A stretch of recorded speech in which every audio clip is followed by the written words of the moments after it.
Hello, my lovely students. মৰমৰ ছাত্ৰ ছাত্ৰীসকল আজি আমাৰ পাঠ হ'ল দুটা most confusing ভাৰ্বৰ শুদ্ধ ব্যৱহাৰ শিকাটো লাই ভাৰ্চেছ লে আহচোন আমি আজি এই কনফিউজিং ভাৰ্ব দুটাৰ ব্যৱহাৰ শিকো আমি হঠাতে দেখা পাওঁ যে আমাৰ ছাত্ৰ ছাত্ৰীসকলৰ মাজত এই ভাৰ্ব দুটাৰ স্পেলিং আৰু ব্যৱহাৰক লৈ খুবেই কনফিউজনৰ সৃষ্টি হয় গতিকে আমি আজি চেষ্টা কৰিম ইহঁতৰ শুদ্ধ ব্যৱহাৰ শিকিবলৈ সো প্ৰথম লাই এল আই ই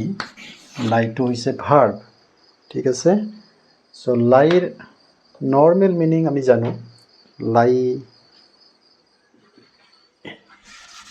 এক মিনিট লাই এল আই ই লাই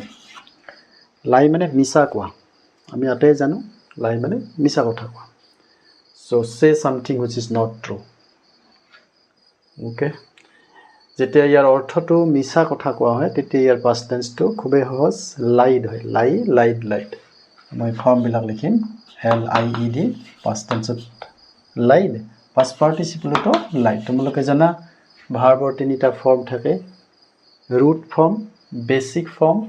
past tense and past participle form so ইয়াৰ অৰ্থ যেতিয়া মিছা কথা কয় তেতিয়া ইয়াৰ past tense আৰু past participle হয় lied and lied আৰু third person singular কি হ'ব lies l i e s lies আৰু present participle ত যদি ing plus কৰা lied তুমি যদি l i e plus ing কৰা তেতিয়া তো স্পেলিং টো চেঞ্জ হৈ যায় মন দিবা লাই plus ing যদি হয় এতিয়া হ'ব l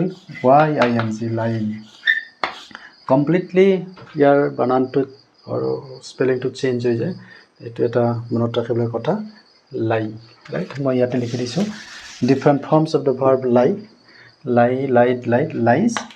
lying ঠিক আছে সো আমি যদি এটা উদাহৰণ লওঁ এটা খুব সহজ বাক্য ল'ব পাৰো please don't tell a lie please don't tell a lie please don't tell a lie or আৰু এটা বাক্য ল'ব পাৰো she lied to me l i e d lied to me she lied to me so এনেদৰে তোমালোকে বিভিন্ন উদাহৰণ ল'ব পৰা যাৰ অৰ্থ মিছা কথা কোৱা or মই আৰু এটা বাক্য লিখো present continuous ত লিখো she is lying l y i n g এই বানানটো এনেকৈ হৈ যায় she is lying so যাৰ অৰ্থ হ'ল মিছা কোৱা কিন্তু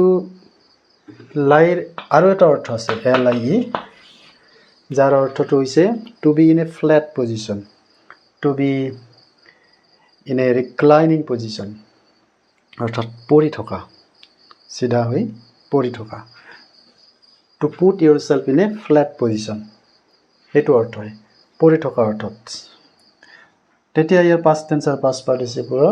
বানানটো স্পেলিং টো চেঞ্জ হ'ব ইয়াত যেনেকৈ লাই লাইড লাইড হৈছে ইয়াত কি হ'ব লাই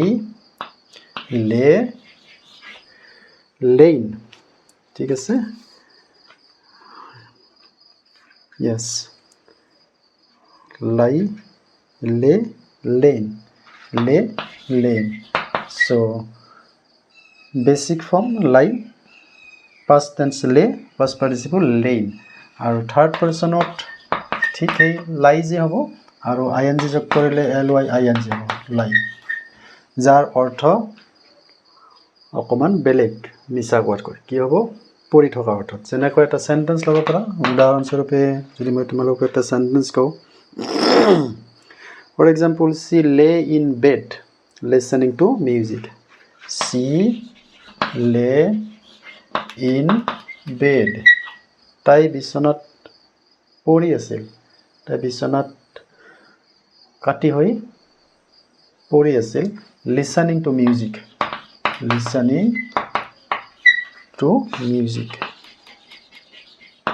she lay in bed listening to music আৰু এটা সেন্টেন্স ল'ব পাৰা যেনেকুৱা I am going to lie down for a short nap I am going to lie down I am going to lie down, L-I-E, lie down. For a nap, nap মানে শুৱা মই অলপ সময় শুবলৈ যাব ওলাইছোঁ শুলে কি হয় আমি কাটি হৈ পৰোঁ ফ্ল্যাট হৈ আমি পৰি শুওঁ গতিকে সেই অৰ্থত লাই আমি ব্যৱহাৰ কৰিব যেতিয়া past tense lay হ'ব past participle lain হ'ব okay so she lay in bed listening to music নাইবা I am going to lie down for a nap তো তোমালোকে এটা বুজি পালা লাই মানে মিছা কোৱা লাই মানে পৰি থকা লাইৰ আৰু এটা অৰ্থ আছে মই এটা তোমালোকক হেতু লিখি দিম to লাই নহয় এটো lay completely independent word এটো কোনো past tense নহয় L-A-Y যাৰ অৰ্থ হৈছে put to put something in a particular position for example কিতাপখন মই ইয়াত থৈছো কিতাপখন ইয়াত ৰাখা put so put something in a particular position মানে থোৱা তেনেকুৱা অৰ্থত লে হয় এই লে ভাৰ্বটো ব্যৱহাৰ কৰিব পাৰে তেতিয়া past tense আৰু past participle বেলেগ হ'ব কি হ'ব লে past tense laid past participle laid হ'ব laid and laid যদি ৰাখা অৰ্থ কৰে for example এটা যদি বাক্য লওঁ she laid a book on the bed she laid a book past tense of লিখিছো আমি লাইৰ past tense lay হৈ গল sorry ভুল হ'ল এটা laid she laid the book lay past tense laid so confusion আহি যায় she laid the book on the bed ঠিক আছে আৰু এটা যদি বাক্য লিখো মই তেতিয়া হ'ব she laid the baby past tense of laid lay past tense laid she laid the baby তাই শিশুটো ৰাখিছিল থৈছিল ক'ত down এটা preposition দিব লাগিব she laid the baby down gently খুব আলফুলকৈ ৰাখিছিল gently on the bed she laid the baby down gently on the bed তাই শিশুটো বিছনাত খুব আলফুলকৈ থৈ দিছিল তেতিয়া লে ভাৰ্বটো আমি ব্যৱহাৰ কৰিব পাৰোঁ আৰু লে যেতিয়া ৰাখা হয় থোৱা হয় তেতিয়া তাৰ past tense আৰু past participle কি হয় laid and laid হয় সো এই দুটা বাক্য মই তোমালোকক উদাহৰণ স্বৰূপে দিছো তোমালোকে অন্যান্য উদাহৰণ আৰু ল'ব পাৰা তাৰ কাৰণে তোমালোকে এখন অভিধান ব্যৱহাৰ কৰিব পাৰা এখন চোৱাচোন অক্সফোৰ্ড এডভান্সড লাৰ্নাৰ্ছ ডিকচনেৰী বাই এ.এছ. হৰ্নবি এই ডিকচনেৰীখনৰ ওপৰত মই এটা ভিডিঅ' সেপাৰেট ভিডিঅ' বনাইছো তোমালোকে এই ভিডিঅ'টো চাব পাৰা আৰু তাত মই ব্যাখ্যা কৰিছো বা এই অভিধানখনৰ ওপৰত বিশদভাৱে তোমালোকক জনাইছো কি ইনফৰমেশন